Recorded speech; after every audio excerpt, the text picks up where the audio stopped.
ইমামে হুসাইন শহীদ হলো কারবালার ময়দান, ইমামে হুসাইন শহীদ হলো কারবালার ময়দান।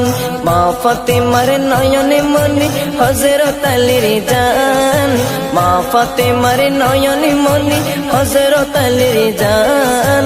ইমামে হুসাইন শহীদ হলো কারবালার ময়দান, ইমামে হুসাইন শহীদ হলো কারবালার ময়দান। ঈদের দিনে নতুন পোশাক পরলো সকলে, হাসান হুসাইন কান্দে নানা পোশাক দাও বলে। দয়ালে নবী করলো দোয়া ও গো রব্বানা, জান্নাত হতে কুদরতের পোশাক পাঠাও না, জান্নাত হতে কুদরতের পোশাক পাঠাও না। লাল সবুজের সেই